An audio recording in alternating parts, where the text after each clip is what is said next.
16 कन्या हुई, सबसे छोटी का नाम सती, जिनका महादेव के साथ में विवाह सुसंपन्न हुआ।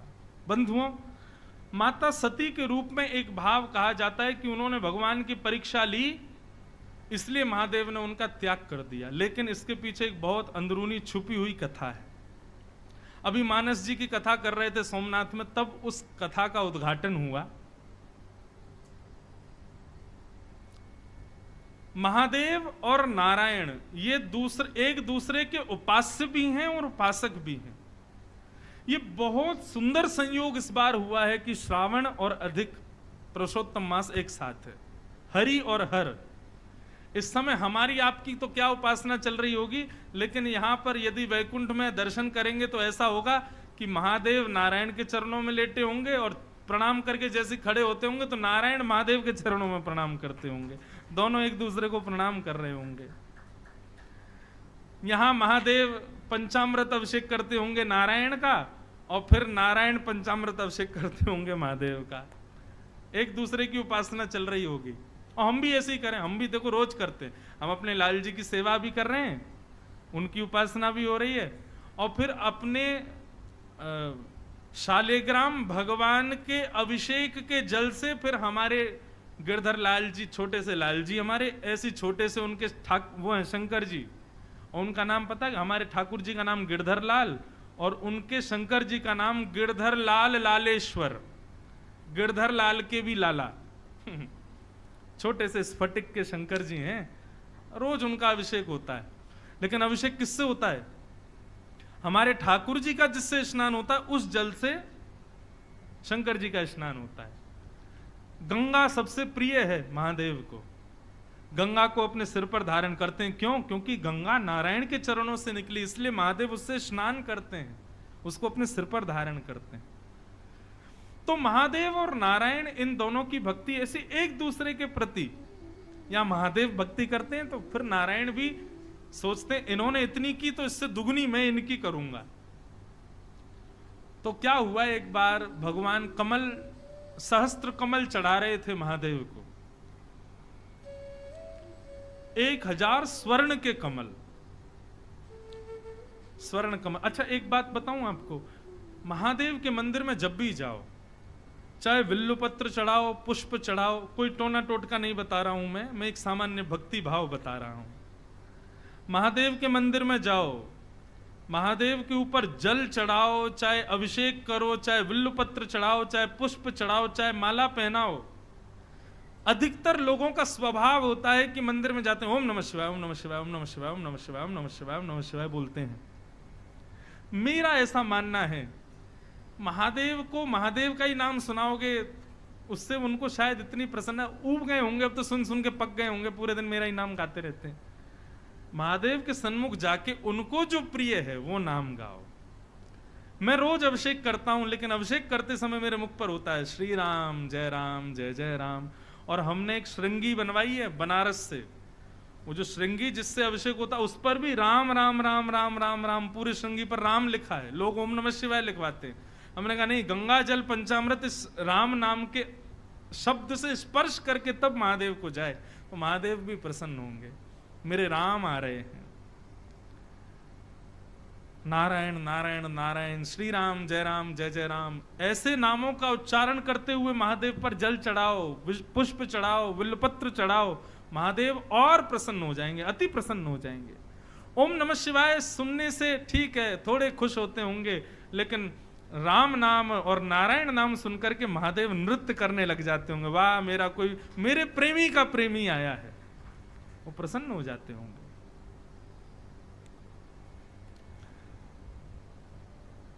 मानस में प्रभु श्री राम कहते हैं, जब रामेश्वरम की स्थापना करते हैं, बालूका से जब शिव जी को बनाते हैं, उसके बाद भगवान कहते हैं शिवद्रोही मम भगत कहावा, सोनर सपने हूं मोहे न पावा।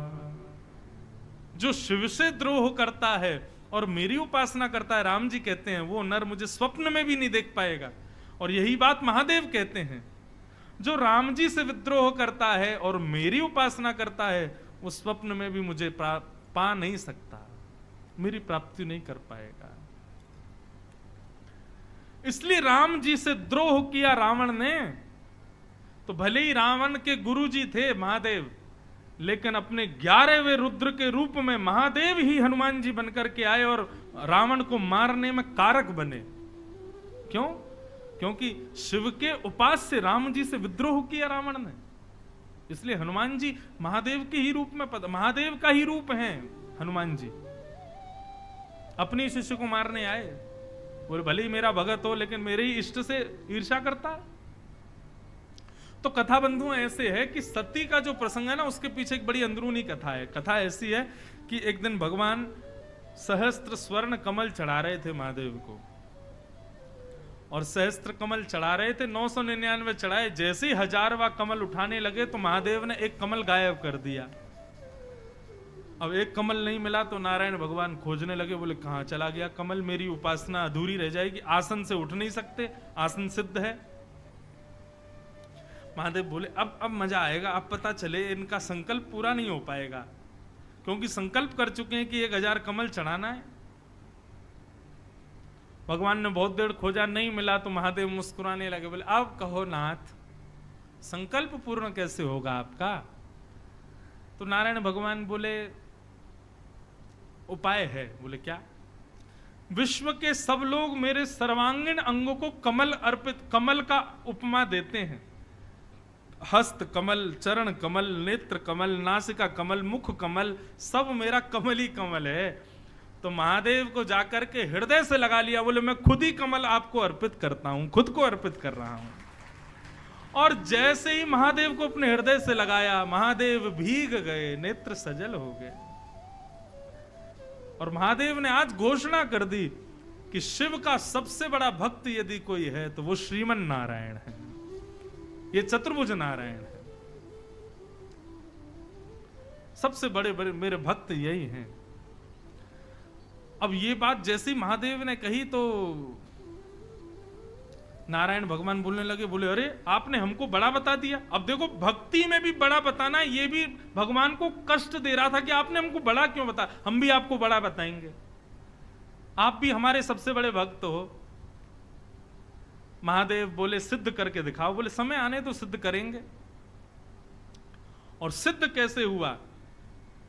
जब सती और शंकर जी दोनों राम कथा सुनकर के निकले तो वन में विचरण करते हुए जा रहे थे, तभी राम और लक्ष्मण दोनों सीता जी के विरह से आतुर करते हुए घूम रहे थे। और दूर से ही जैसे ही महादेव ने देखा, राम जी को तुरंत दंडवत प्रणाम किया।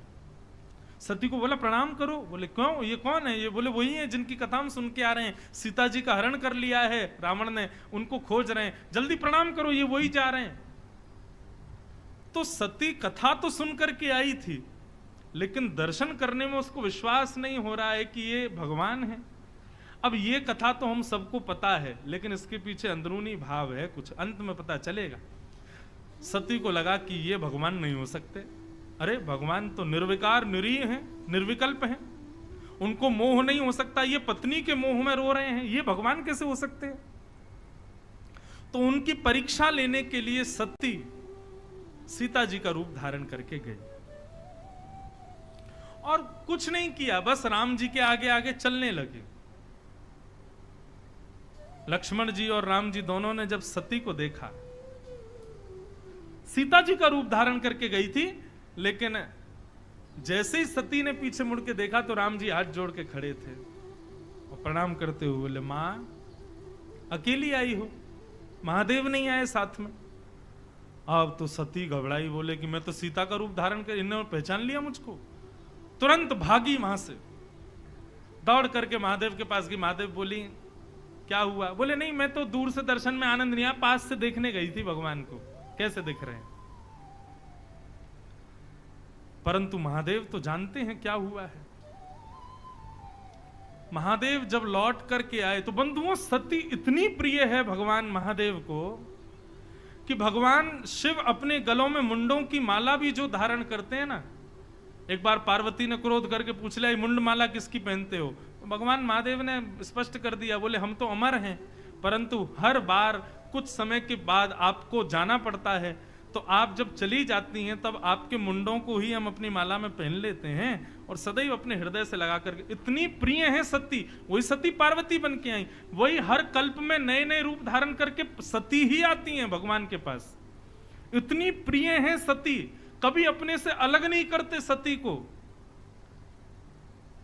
लेकिन आज भगवान की सेवा में परीक्षा ली सती ने, तो महादेव जो आसन सदैव अपने बगल में लगाते थे, वो आसन बगल से हटा करके आज सामने लगाया, त्याग कर दिया सती का।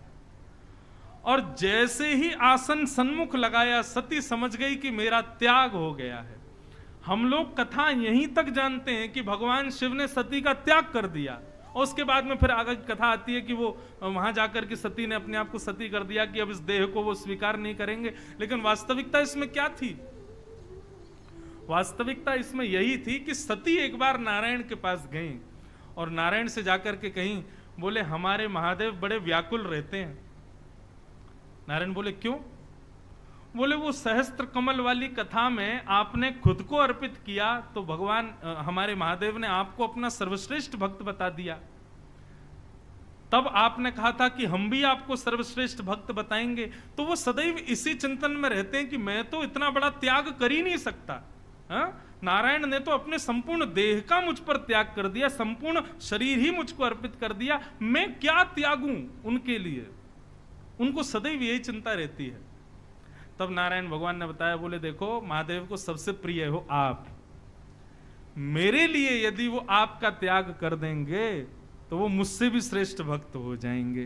तो सती जी आप एक काम करना, जब हम राम बन करके आए तब आप हमारी परीक्षा लेने के लिए आना।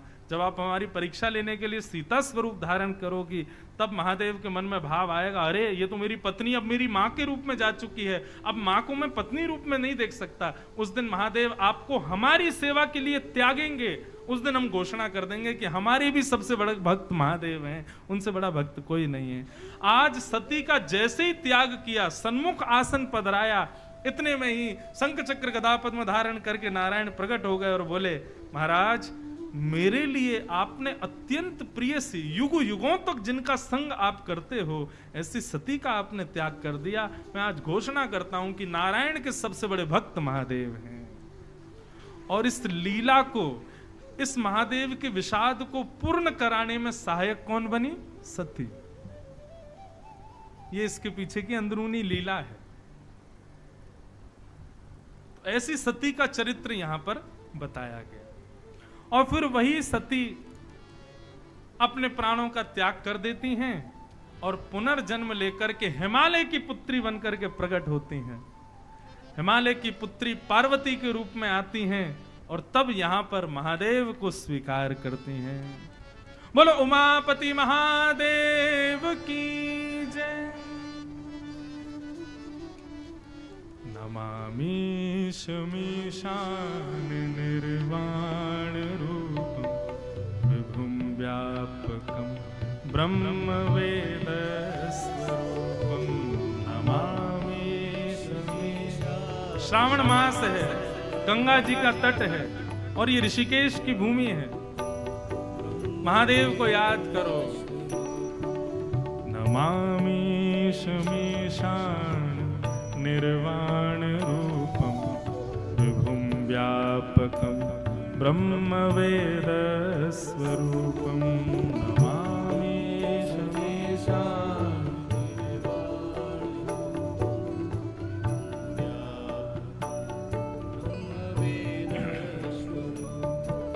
निजं निर्गुणं निर्विकल्पं निरीह चिदाकाशमाकाशवासं भजेऽहम्। निर्गुणं निर्विकल्पं निरीहं चिदाकाशमाकाशवासं भजेऽहम्। निराकारमोङ्कारमूलं तुरीयं गिराज्ञानगोतीतमीशं गिरीशं करालं महाकालकालं कृपालं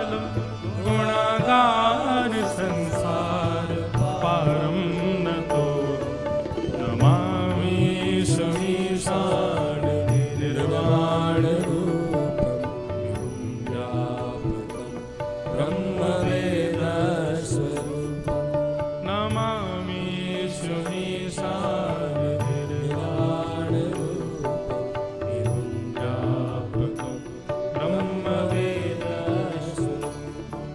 तुषाराद्रिशङ्काशगौरं गम्भीरं मनोभूतकोटिप्रभाश्रीशरीरं स्फुरन्मौलिकल्लोलिनी चारुगङ्गा लसत्फालबालेन्दु कण्ठे भुजङ्गा नमामि शमीशान निर्वाणरूपं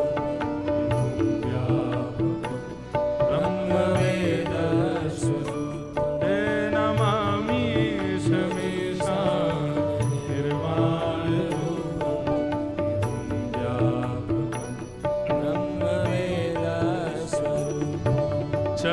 चलत्कुण्डलं भ्रूसुनेत्रं विशालं प्रसन्नाननं नीलकण्ठं दयालं मृगाधीशचर्माम्बरं मुण्डमालं प्रियं शङ्करं सर्वनाथं भजामि नमामि शमीशान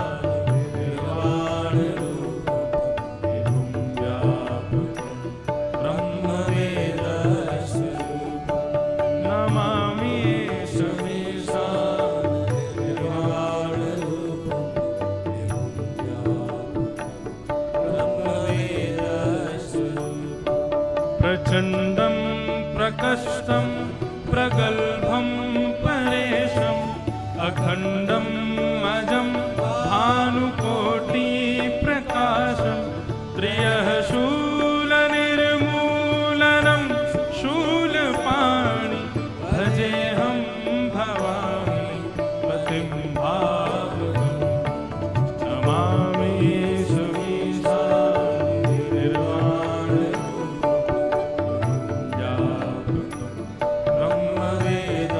ब्रह्मवेदस्वरूपं नमामि शमीशान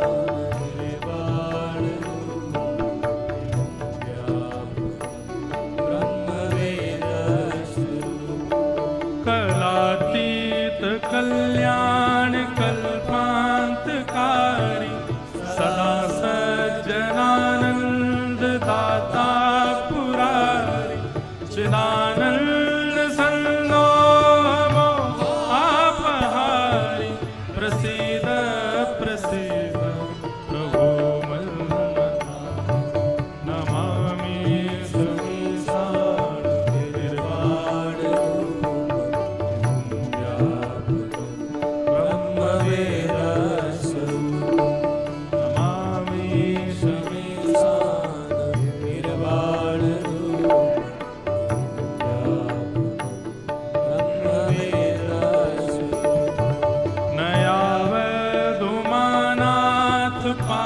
पादारविन्दं भजन्ति हलोके परेवानराणा न तावत् सुखं शान्ति सन्तापनाशं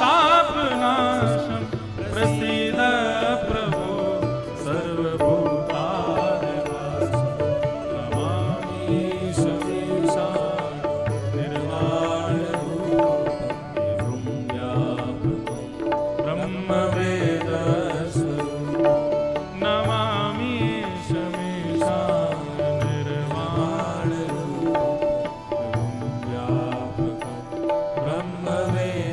ब्रह्मवेदस्वरूपं न जानामि योगं जपं नैव पूजा न तोऽहं सदा सर्वदा शम्भुतुभ्यं जराजन्म दुःखोद्यताप्यमानं प्रभो पाहि यावन् नमामि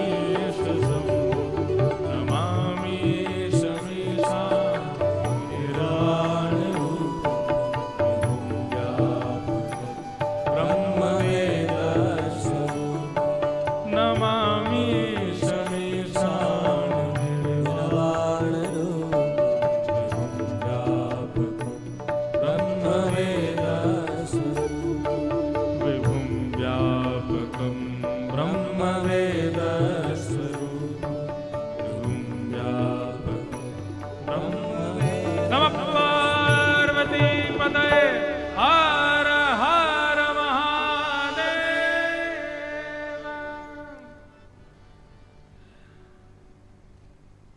ऋषिकेश में कई बार आना हुआ है मेरा। तो जब राम झूला लक्ष्मण झूला के आगे गरुड़ चट्टी आप पार करोगे तो वहां आगे फूल चट्टी है, वहां पर भी 2 बार कथा की है मैंने। तो गरुड़ चट्टी फूल चट्टी के बीच में एक पर्वत है। पर्वत का नाम मुझे याद नहीं आ रहा है, लेकिन उस पर्वत पर ऊपर एक आश्रम है, अभ्यारण्य। वहां पैदल ही जा सकते हैं, वहां पर कोई और साधन नहीं जाता। वहां हम 3-4 दिन रहे थे। तो अभ्यारण्य जो है वो जिस पर्वत पर विराजमान है, उस पर्वत श्रृंखला को भूतांचल बोलते जाने, ऐसे करके कुछ नाम है उस पर्वत का। हमने पूछा भैया इसका नाम भूतांचल क्यों है, और वहां एक झरना भी है। तो यहाँ के लोगों ने बताया, बोले महाराज ये जो ऋषिकेश के जितने भी पर्वत हैं ना, जब महादेव हिमालय पर विवाह के लिए पधार रहे थे पार्वती जी के साथ, तो अपनी सब बारात के साथ चल करके आ रहे थे। कहां से आ रहे थे? अब कैलाश से आ रहे थे, जाने काशी से आ रहे, जहां से काशी से आ रहे थे।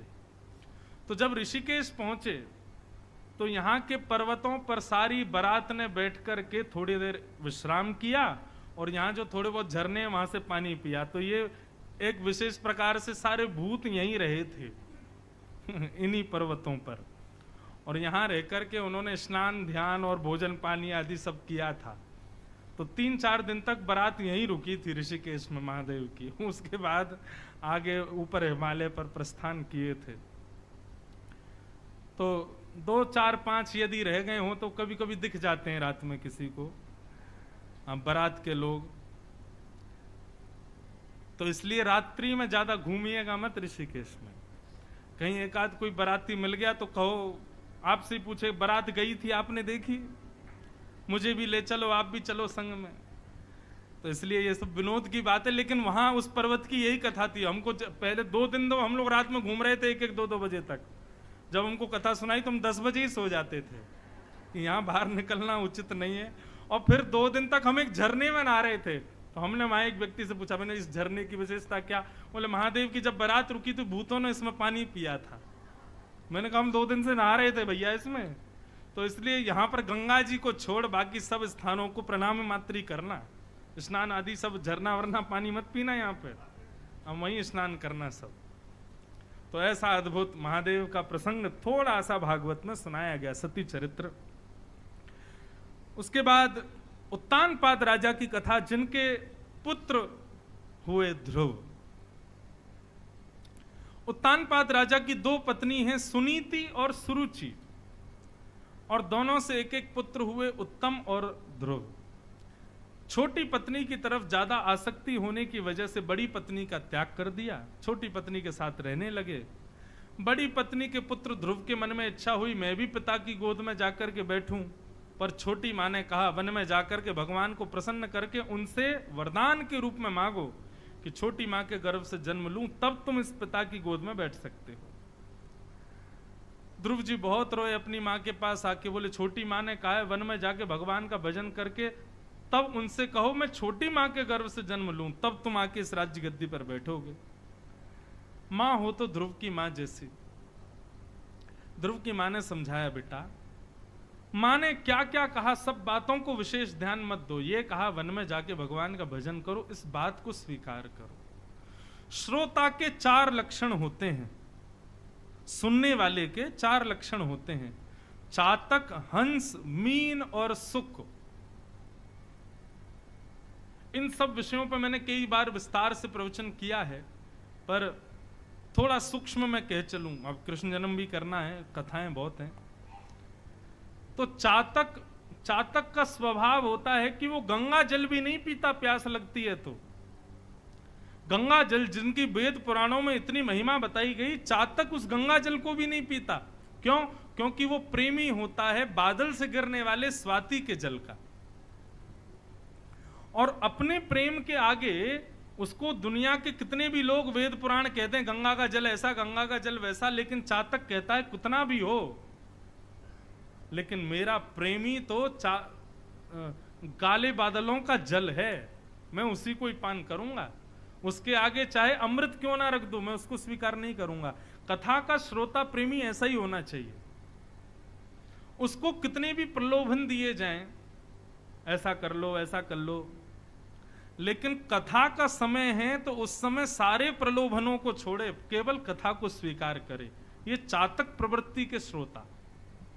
हमने देखा है कई बार क्या होता है, जब लोग ऐसे स्थानों पर कथा सुनने आते हैं ना, अब तो ऐसा नहीं होता, कथा ऐसी सुनाते हैं कि उठ ही नहीं पाता, लेकिन कई बार लोग बाग क्या करते हैं, कथा के समय पर ही चले जाते हैं कहीं भी।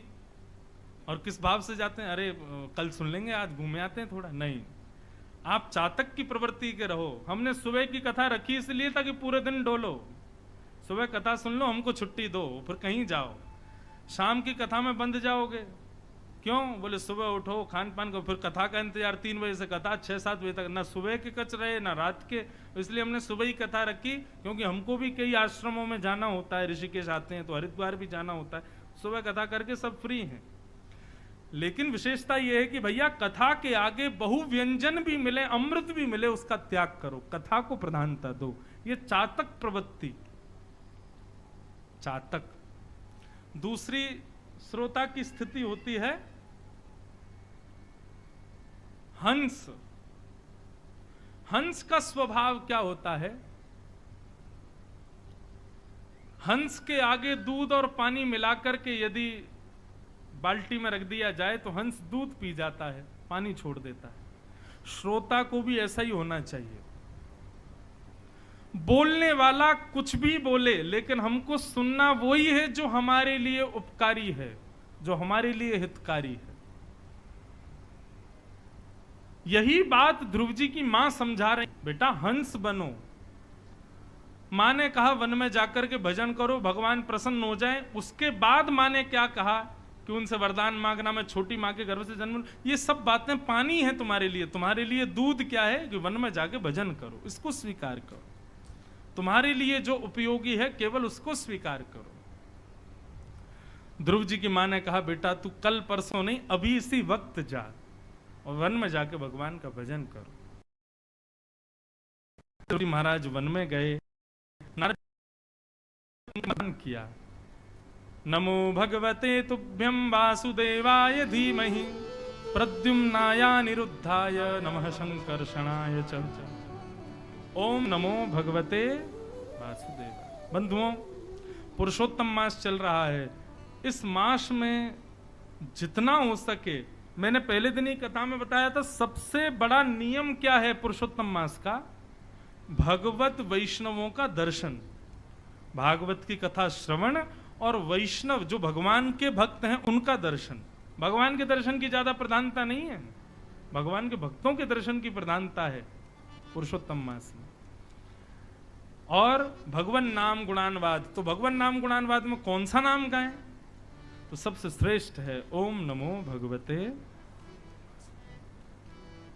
पुरुषोत्तम मास को अधिक मास भी कहते हैं। क्यों? क्योंकि भगवान अधिक मास में, पुरुषोत्तम मास में जो भी कुछ हम करते हैं उसका मल्टीप्लाई इंटू 1000 कर देते हैं।